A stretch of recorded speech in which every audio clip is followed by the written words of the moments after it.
Hello friends.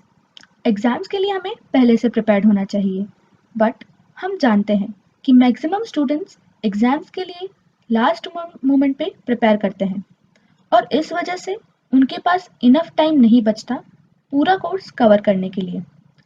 तो इस video में मैं आपको बताऊंगी कि कैसे आप कम टाइम में मैक्सिमम कोर्स आसानी से कवर कर सकते हैं। मेरी ये टिप्स आपके लिए ज़रूर काम करेगी और आप श्योरली बहुत अच्छा परफॉर्म कर पाएंगे। अब ऐसी सिचुएशन में मैक्सिमम स्टूडेंट्स ये सोचते हैं या उन्हें ये सजेस्ट किया जाता है कि पूरा कोर्स नहीं करना और सिर्फ इम्पोर्टेंट टॉपिक्स ही करना, और वो ये सोचने लगते कि वो पूरा कोर्स नहीं कर पाएंगे और अब उन्हें सिर्फ पास होना है। आई एम श्योर आप सभी के मन में ये थॉट्स आए होंगे, लेकिन ये बहुत गलत अप्रोच है। आप इस वीडियो में बताए गए टिप्स को फॉलो करके मैक्सिमम कोर्स कवर कर पाएंगे और अपनी एक्सपेक्टेशन से बहुत अच्छा स्कोर कर पाएंगे। सबसे पहले आपको ये ध्यान रखना है कि आप पूरा कोर्स ना देखें।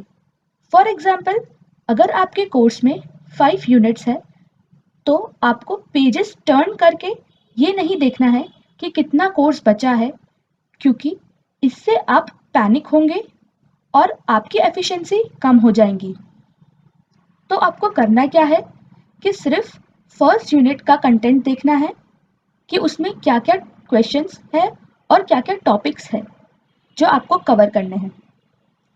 सेकेंडली, आपको अपने सब्जेक्ट्स का इंडेक्स देखना है और बचे हुए टाइम को नंबर ऑफ चैप्टर्स या यूनिट्स के हिसाब से डिवाइड करना है और हर एक चैप्टर या यूनिट को पर्टिकुलर टाइम पीरियड अलॉट करना है और फिर इसी टाइम टेबल पे स्टिक रहना है।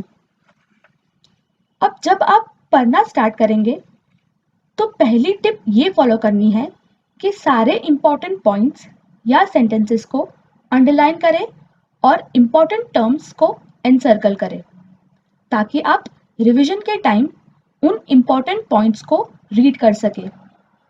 प्लीज़ ध्यान रखिए कि आप अननेसेसरी अंडरलाइन ना करें और सिर्फ इम्पोर्टेंट पॉइंट्स को ही हाईलाइट करें। सेकेंडली, आपको मोबाइल फ़ोन स्विच ऑफ करना है। फेसबुक, व्हाट्सएप, ट्विटर, यूट्यूब, सारे डिस्ट्रैक्शंस को बंद करना है। अभी आप ये वीडियो सिर्फ इसलिए देख रहे हैं कि आपको एक आइडिया मिल सके जल्द से जल्द आपका कोर्स करने के लिए, बट इस वीडियो के बाद आपको यूट्यूब या कोई भी सोशल नेटवर्किंग साइट को बंद कर देना है, क्योंकि इन सब चीज़ों से आपका माइंड डिस्ट्रैक्ट होगा एंड आप कॉन्सेंट्रेट नहीं कर पाएंगे। अब थर्ड टिप ये है कि आप शॉर्ट ब्रेक्स ले सकते हैं। फॉर एग्जाम्पल, 40 to 60 मिनट्स की स्टडी के बाद आप 10 to 20 मिनट का शॉर्ट ब्रेक ले सकते हैं, जिसमें आप कुछ रिफ्रेशमेंट्स या कोई दूसरा काम कर सकते हैं। बट ध्यान रखिए कि आपको सोशल नेटवर्किंग साइट विजिट नहीं करनी है, क्योंकि अब ये सब आपको एग्जाम्स खत्म होने के बाद ही करना है। अब नेक्स्ट, अगर आपको नींद आ रही है और आप ज़्यादा कोर्स होने की वजह से सो नहीं रहे, तो ऐसा बिल्कुल ना करें, क्योंकि नींद की वजह से आपकी एफिशिएंसी कम होगी।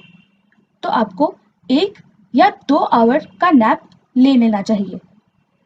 मैं आपको रिकमेंड करूँगी कि आप शॉर्ट इंटरवल्स में फेस वॉश या टी कॉफ़ी की हेल्प से खुद को रिफ्रेश करते रहें। अब पढ़ने के टाइम सबसे इम्पॉर्टेंट बात ये है कि आपके माइंड में किसी तरह का कोई डिस्ट्रैक्शन ना आए। हो सकता है आपको कोई इम्पॉर्टेंट काम याद आ जाए, तो आपको करना क्या है कि एक नोटपैड या एक पेपर पे वो सारे काम पॉइंट वाइज लिखने हैं और पढ़ाई खत्म होने के बाद या शॉर्ट इंटरवल्स में आप उन कामों को कर सकते हैं।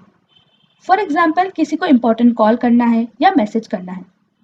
इससे आपके माइंड को ये एश्योर हो जाएगा कि सारे काम हो जाएंगे बाद में और डिस्ट्रैक्शन बहुत कम हो जाएंगे। लास्टली, रिविजन बहुत इम्पॉर्टेंट है, क्योंकि कम टाइम होने की वजह से आप थरोली स्टडी नहीं कर पाए, तो रिवीजन के लिए टाइम निकालना बहुत ज़रूरी है। आपको वो सारे इम्पोर्टेंट पॉइंट्स जो अंडरलाइंड है उन्हें रिवाइज करना है। इम्पोर्टेंट पॉइंट हाईलाइट करने से आपका रिवीजन टाइम सेव होगा और आप एग्जाम में सारे इम्पोर्टेंट पॉइंट्स लिख पाएंगे और अच्छा स्कोर कर पाएंगे।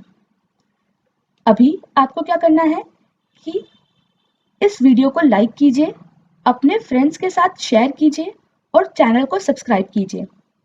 एग्जाम के बाद आप इस वीडियो पे कमेंट करके हमें ये ज़रूर बताइए कि आपके लिए बेस्ट टिप कौन सी रही और आप कुछ टिप्स सजेस्ट भी कर सकते हैं। All the best for your exams. Thank you for watching.